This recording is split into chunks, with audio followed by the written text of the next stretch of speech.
What is a bandage? A bandage is a piece of material used either to covering wounds, to keep dressings in place, to apply pressure controlling bleeding, or to help heal the fractured or broken bones. It can be used to restrict a part of the body. How to use a bandage? First, be delicate to the patient's broken or fractured bones. Don't put too much pressure or tug his or her broken, fractured bone. Make sure when you start to wrap the patient's broken or fractured bones, you have to do it lightly and make sure there is no folds when you start wrapping it all around his or her broken bones.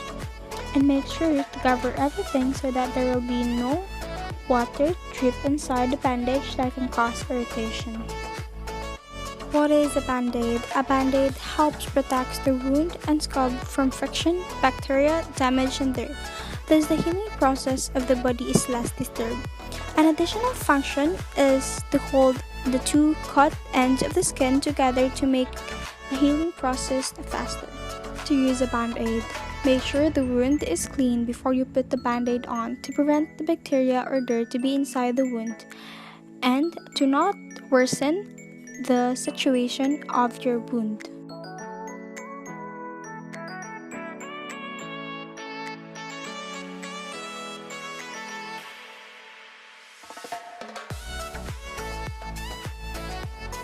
What is a cotton pad? A cotton pad are used to stop or prevent bleeding from minor punctures such as injections, wounds, and scab. They can be secured and faced with tapes. How to use a cotton pad? Make sure it is clean and put a small or large amount depending the size of the wound and put it directly to the wound and secure with a tape.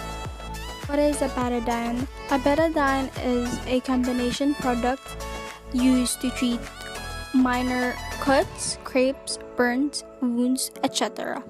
and to help prevent or treat mild skin infections. Minor skin infections and wounds usually heal without treatment, but some minor wounds may heal faster when an antibiotic is applied to the affected area.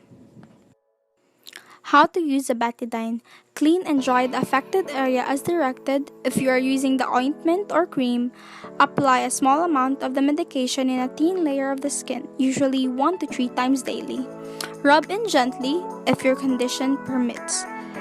Cover with a bandage if directed to do so, and after use, wash your hand. Do not use large amounts of this medication. Apply it more often or use it for a long period than directed. Your condition may not improve faster, and the risk of side effects may be increased.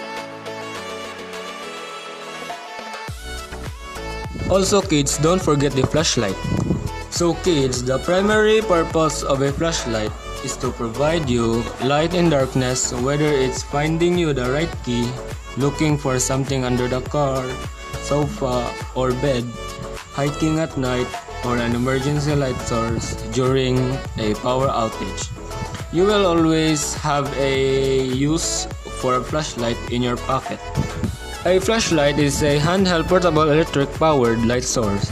Usually the light source is small incandescent light bulb or light emitting diode. A typical flashlight consists of a light bulb mounted on a reflector. Even in times of disaster or emergency, batteries play an important role in case of temporary power failure or emergencies. Secondary batteries are necessary as a backup power source for computers, medical devices, and other equipment that require an uninterrupted power supply. Safety whistle. Safety whistles can be used to signal to others around you that you are in need of help, and will assist search and rescue teams in locating you if you are lost. Whistles are one of the best bang for the buck items you can have with you in an emergency or survival situation. Whistles provide a very loud sound that requires very little brain effort. The sound of a whistle will attract rescue personnel to your location. Some whistles have teeth inside which provides a distinct shrill sound. This distinct sound will not be confused with howling winds or other natural sounds. For an example, if you are stuck in your house and you are all alone, you can use whistles. What you need to do is do 3 long whistles so that the rescue team that are roaming near your house can locate where you at. Why is water included in an emergency preparedness kit? It is included because it is recommended that you should have a 3-day supply of drinking water per person in your emergency preparedness kit.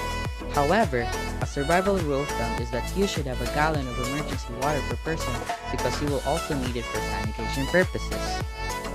You must also know that water is the most primary element to human survival. You must consider the fact that running water may be either unsafe to drink or simply unavailable after an emergency. So remember that water is very important to our emergency kits, because even though we can't eat for how many days, we can still survive.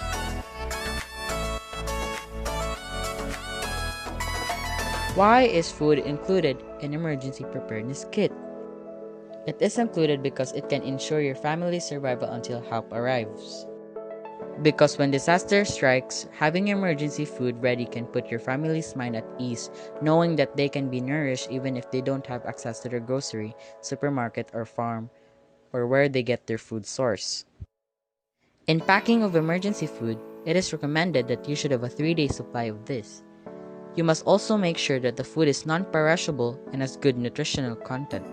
Examples of emergency food are canned meats and fish, protein-filled granola bars, dry cereals, or granola. You can also add biscuits or bread. And lastly, don't forget the can opener.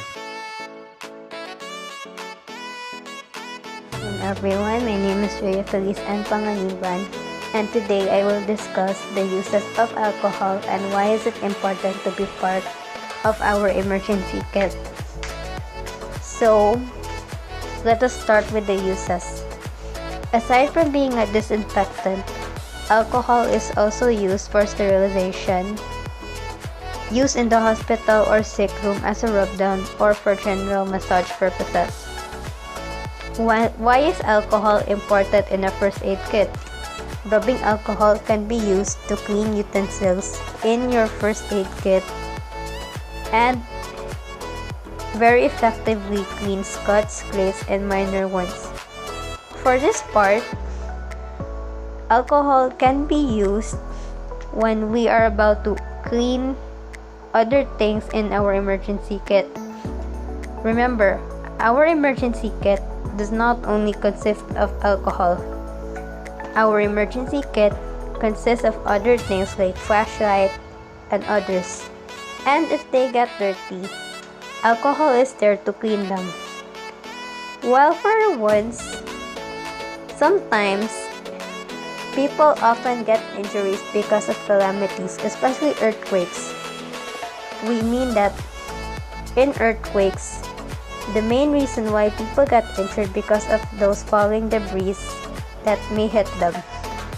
And so, Alcohol is there to clean those cuts, scrapes, and minor wounds that people can get from those injuries caused by falling debris.